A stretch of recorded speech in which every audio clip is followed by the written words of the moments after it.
They would either swap it with a unit from another plane, or often they would only do a basic cleaning of the malfunctioning unit.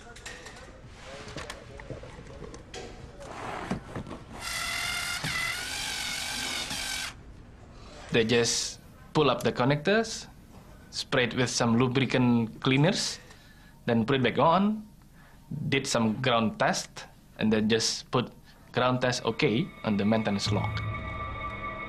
Since the IRS is such a vital piece of equipment, this is contrary to all recommended repair policies. Investigators listened to the cockpit voice recorder, hoping to discover how the malfunctioning IRS contributed to the crash.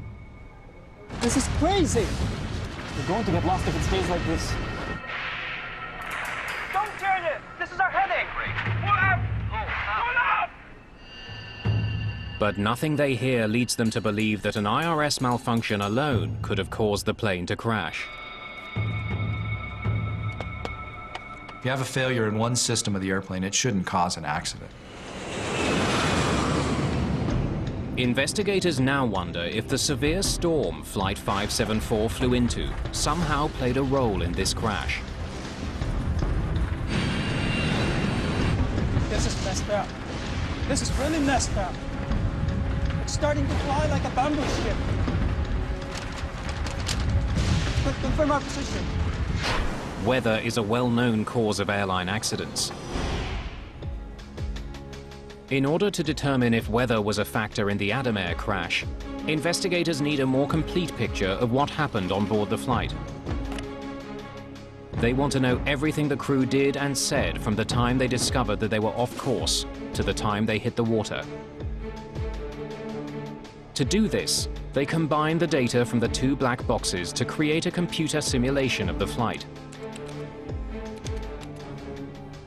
That gives us very close to the possibility of what really happened with the aircraft. Investigators return to Jakarta to study the simulation. They can see that throughout most of the flight, the computer was navigating the plane.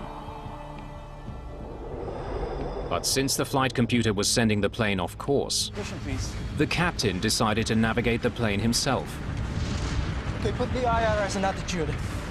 Co-pilot Susanto switched the navigation system to a mode that would keep the plane flying straight and level.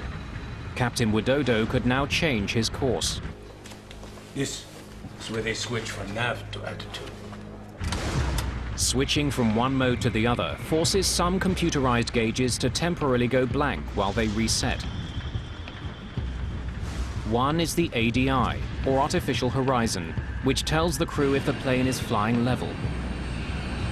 ADI goes off and stays off. There was also another much more serious consequence to the switch. That's where the plane starts its right roll. The autopilot disengaged when they consciously selected from the nav mode to the attitude mode, and then the aircraft commenced an almost imperceptible roll to the right of around about 1 degree per second. The captain missed a crucial step when he switched his flight computer from one mode to the other. Quick reference handbook, please. He should have flown his plane straight and level while the computer adjusted to the new setting. Maintain straight and level, constant airspeed flight until attitude displays recover. Approximately 30 seconds. It's in the manual. Any pilot who is trained and qualified on the Boeing 737-400 is regarded to have a sufficient knowledge that whenever they switch the nav mode to attitude, they have to maintain wings level for 30 seconds. But neither of the pilots did that. It's an oversight with grave consequences. Without that step, the autopilot disengages completely. The flight computer did send out a warning when that happened, but the warning was ignored. The crew didn't seem to notice that the autopilot was no longer flying the plane. and it only took seconds for that to become a very serious problem. The data tells investigators that this plane had a natural tendency to roll to the right.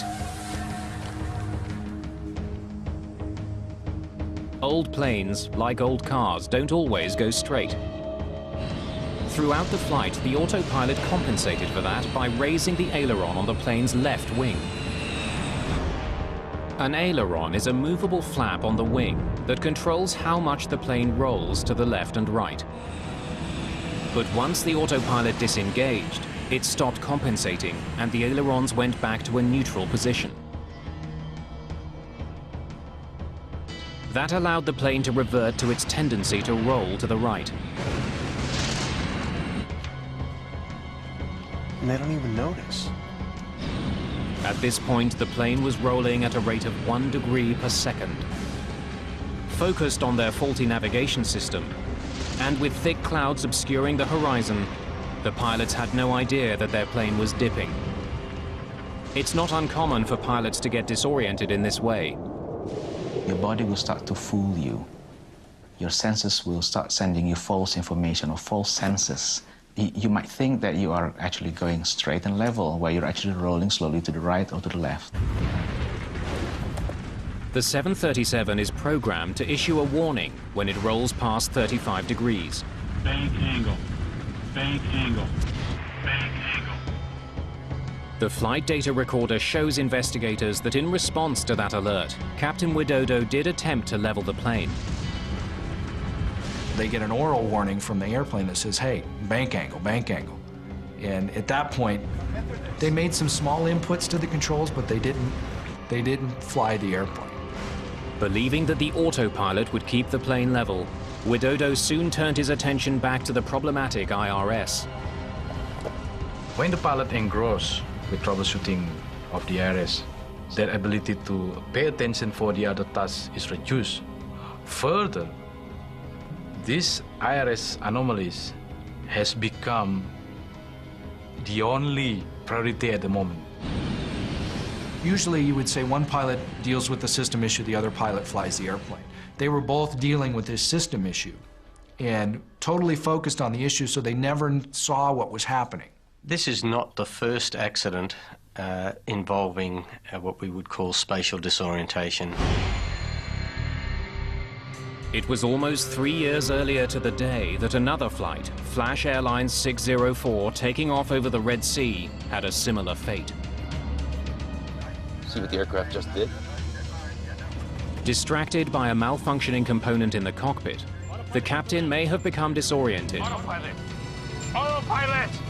Like the Adam Air flight, the captain's attention was focused on his flight computer. And like the Adam Air flight, his plane began rolling dangerously to the right. Investigators concluded that without any external references, the captain simply couldn't tell that his plane was falling from the sky.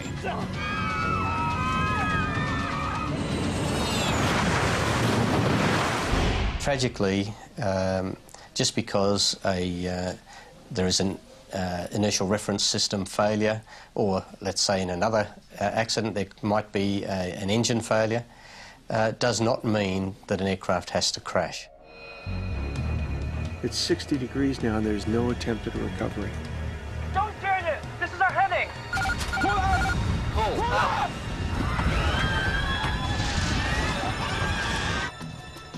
Investigators can see that when Captain Widodo does take action, he makes the situation much worse.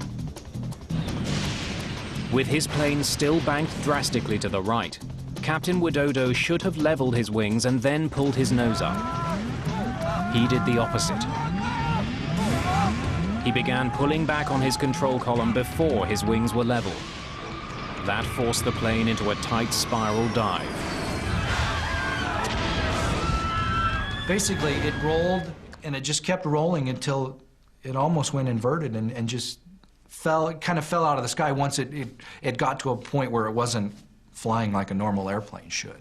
The aircraft was descending at nearly 900 kilometres an hour at a vertical speed at times reaching in excess of 21,000 feet per minute. That's almost the speed of sound, and more than 100